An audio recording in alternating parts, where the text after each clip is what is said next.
রাধে রাধে বন্ধুরা, জয় গৌরজানিতাই। আজ তোমাদের জয় মঙ্গলবারের ব্রত কথা তোমাদের বলবো।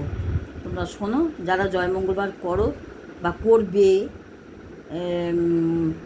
তাদের তো এই ব্রত কথাটা উপবাসের পরে শুনতেই হবে।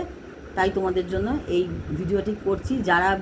যাদের ভিডিওটি ভালো লাগবে অবশ্যই লাইক দেবে, আর কিছু একটা তোমাদের মতামত জানাবে।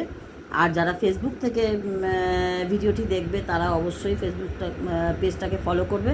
আর যারা ইউটিউব থেকে দেখবে তারা ভিডিওটি ভালো লাগলে বন্ধু হয়ে পাশে থেকো। জয় মঙ্গলবারের ব্রত কথা। এক দেশে একজন সয়দাগর আর তার একজন বেনে বাস করত। এক দেশে একজন সয়দাগর আর একজন বেনে বাস করত। সওদাগরের 7 ছেলে, মেয়ে একটিও হয়নি। বেনের 7 মেয়ে ছেলে হয়নি। একদিন মা মঙ্গলচণ্ডী বৃদ্ধা ব্রাহ্মণীর বেশ ধরে ছলতে গেলেন। আগে গেলেন বেনের বাড়ি, গিয়ে বললেন, ও মা, 2টি ভিক্ষে দাও গো। বেনে বউ তাড়াতাড়ি ভিক্ষে নিয়ে এলো। ব্রাহ্মণী বললেন, তোমার কটি ছেলে, কটি মেয়ে মা? আমার 7টি মেয়ে, ছেলে হয়নি বাছা। ছেলে হয়নি? আমি ছেলে আটকুড়ো, মুখ দেখি না। মেয়ে আটকুড়ার ভিক্ষাও লই না। এই বলে ব্রাহ্মণী যেমনি চলে যাবে অমনি বেনে বউ পায়ে ধরে কাঁদতে কাঁদতে লাগলো। ব্রাহ্মণী একটি ফুল দিয়ে বললেন, এইটি ধুয়ে খেলে তোমার ছেলে হবে, তার নাম রেখো জয়দেব। এই বলে সেখান থেকে সওদাগরের বাড়ি চলে গেলেন। সেখানে গিয়ে বললেন, ওমা, 2টি ভিক্ষা দাও গো। সওদাগরের বউ সোনার থালে সিদে সাজিয়ে দিতে গেলেন। তাকেও ব্রাহ্মণী জিজ্ঞাসা করলেন, তোমার ছেলে মেয়ে কটি বাছা? তিনি বললেন, আমার শেঠের 7টি ছেলে, মেয়ে হয়নি।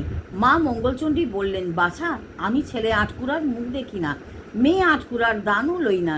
তা বাছা, এই ফুলটি রেখে দাও, ধুয়ে জল খেও, তাহলে তোমার একটি মেয়ে হবে, তার নাম রেখো জয়াবতী। এই কথা বলে তিনি অন্তর্ধান হলেন। তারা সেই ফুল ধুয়ে খেতে দুইজনেই অন্তঃসত্ত্বা হলো। সওদাগরের মেয়ে হলো, বেনের ছেলে হলো। ছেলের নাম হলো জয়দেব আর মেয়ের নাম হলো জয়াবতী। দুজনে দিন দিন বড় হতে লাগলো। জয়াবতী ফুল তোলে, পুজো করে, মঙ্গলবার করে। কথা শোনে।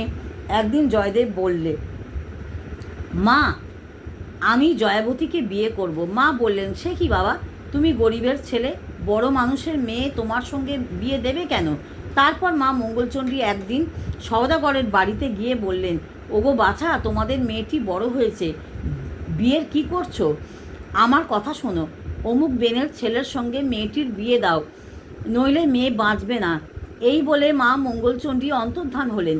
সওদাগর ভয়ে আকুল হয়ে সেই পাত্রে জয়াবতীর বিয়ে দিলেন।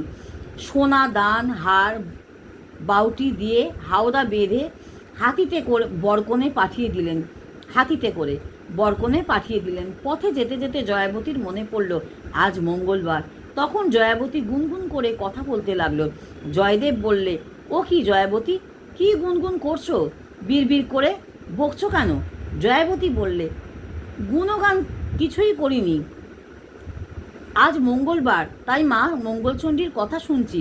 জয়দেব বললে, মঙ্গলবার করলে কি হয়? জয়াবতী বললে, হারালে পায়, স্বামী পুত্র জলে ডোবে না, আগুনে পড়ে না, মরলে বাঁচে, আগুনে পড়ে না, মরলে বাঁচে। খানিক পথে গিয়ে জয়দেব বললে, জয়াবতী, এখানে বড় ডাকাতের ভয়। ওই যে নদী দেখছো, ওইখান থেকে ডাকাতেরা এসে সব লুটপাট করে নিয়ে যায়। তোমার গায়ে সব গয়না আমায় খুলে দাও। জয়দেব গয়না কাপড় খুলে নিয়ে একটি পুঁটুলি করে ঝপাং করে জলে ফেলে দিল। জয়াবতী চুপ করে রইল, কিচ্ছু বললে না।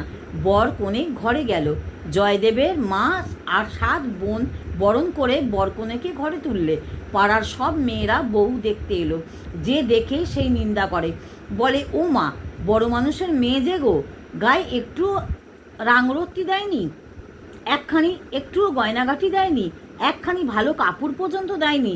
বেনেগিন্নি বললে, চুপ করো বোন, কিছু বলো না, আমার যেমন বরাত। আজ বৌভাত হবে। মা মঙ্গলচণ্ডী দেশে সব মাছ হরণ করলে, কোথাও মাছ পাওয়া গেল না। 7খানা গাঁয়ের বেনে কুটুম খেতে বলা হয়েছে, কি হবে? নদীতে জাল ফেলে একটা প্রকাণ্ড রাঘব বোয়াল পাওয়া গেল। সে মাছ কেউ কুটতে পারলে না, কুড়ুল ভেঙে গেল। তবুও মাছ কেউ করতে পারলে না। জয়দেব বললে, মা, জয়াবতীকে মাছ করতে দাও। জয়দেবের মা বললে, তুই কি খেপেছিস? ও ছেলে মানুষ, ও কি মাছ করতে পারে? হ্যাঁ পারবে, বলে জয়দেব বটি এগিয়ে দিল। জয়াবতী ঘোমটা দিয়ে মা মঙ্গলচণ্ডীর নাম স্মরণ করে যেমনি মাছটি তুলে বঁটিতে লাগিয়েছে অমনি মাছটি দুখান হয়ে গেল। মাছের পেটের ভিতর থেকে জয়াবতীর সেই গয়নার পুঁটুলি জয়াবতীর কোলের কাছে পড়ে গেল।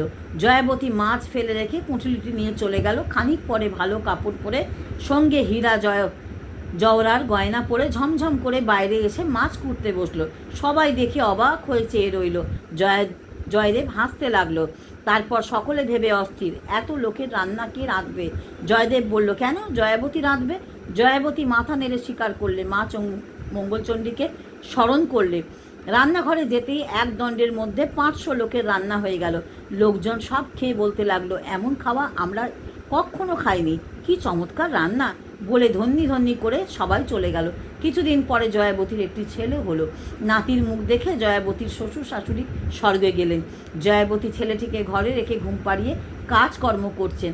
এমন সময় জয়দেব ছেলেটিকে তুলে নিয়ে কুমোরদের পনের মধ্যে গুঁজে রেখে এলো। তারা যতই পণে আগুন দেয় না কেন ততই নিভে যায়। কুমোরদের গিন্নি গিয়ে দেখে জয়াবতীর ছেলে পণের ভিতর শুয়ে খেলা করছে। সে তখন তাড়াতাড়ি ছেলে নিয়ে জয়াবতীকে দিয়ে দিল।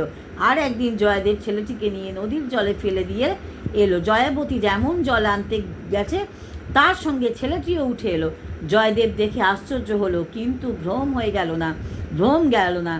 তারপর জয়াবতীর আরও একটি ছেলে ও আরও একটি মেয়ে হলো। একদিন জয়াবতীর ছোট ছেলেটি দোতলায় শুয়ে আছে।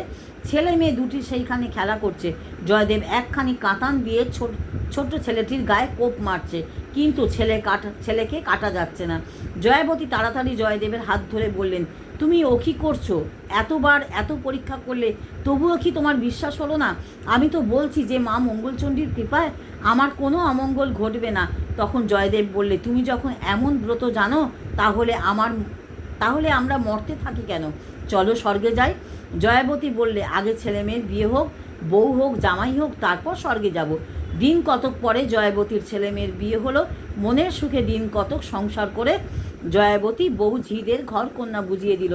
স্বর্গ থেকে পুষ্পক্রক এলো, চুয়া চন্দনে ছড়া পড়তে লাগলো। ঝি বউকে জয়মঙ্গলবারের ব্রত করতে বলে জয়দেব ও জয়াবতী স্বর্গে চলে গেল।